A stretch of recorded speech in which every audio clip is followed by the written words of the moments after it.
If you're thinking about doing it, just do it, go. It never gets any easier. Years down the track, you're going to have more reasons, you're going to have more financial commitments and career obligations, more reasons not to go and to put it off.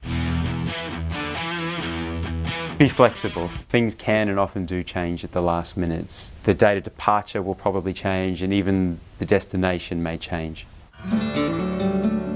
Pack wisely. Get a hard drive and fill it with any single PDF or document of a guideline, protocol, interesting reading that you think may be helpful out there. Put your favourite TV show on there as well. Internet access may be patchy or non-existent altogether. Take a headlamp or a head torch. You don't want to tread on a snake at night on the way to the latrine. And definitely take gifts for your fellow volunteers. Newspaper, magazines, cheese, salami goes down a treat. There are definitely a lot of light, funny things that happen out there, but there's also a lot of very difficult things, frustrating things, and of course very sad things.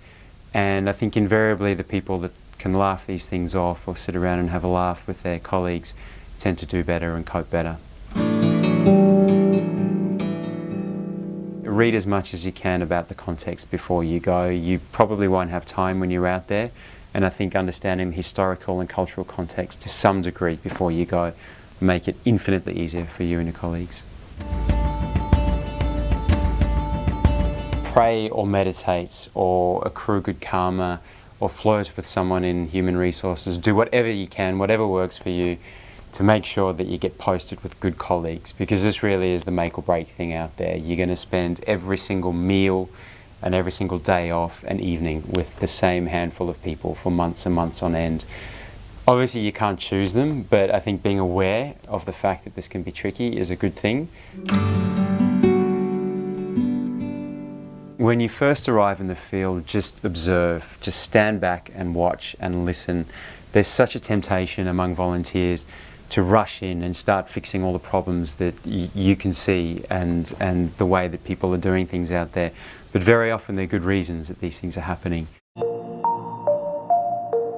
Be humble. For me, this was really the most important thing. The people you're working with, patients and staff, come from such different backgrounds and very often extremely difficult backgrounds. The staff that I worked with in many cases had been refugees themselves and had experienced decades of conflict, if not, born into conflict.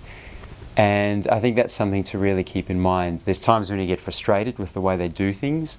And I remember distinctly pulling up one of our South Sudanese staff members one night because he kept calling me for frivolous things. And I discovered weeks later that he actually couldn't read. Very good health worker and had just committed all the stuff to memory, but he couldn't read. And so I think to go in there with your very kind of Western idea of this is how we do it back home and this is how you need to do it here is naive at best and frankly colonialist at worst. Take time out and get out and about in the community as much as possible. Not just for your own sanity, but it's just really to remind you of why you're here and make contact with the local people.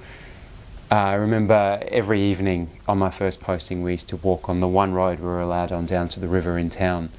And it was just such a small thing, but a young girl kept stopping us and insisted that we take a photo with her. And I noticed after a few weeks that she was always carrying this beer bottle, and she was about 5 years old. And so I stopped her one day and I said, what on earth are you doing with a bottle of beer?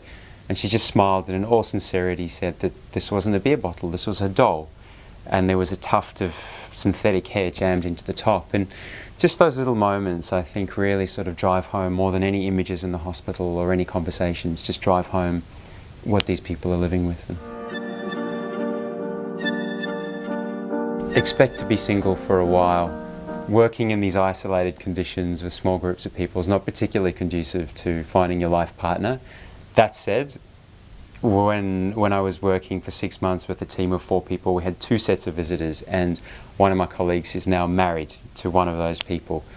But I don't think it's particularly conducive to meeting a partner. But then again, neither is going bald or writing a book, so I'm not an expert.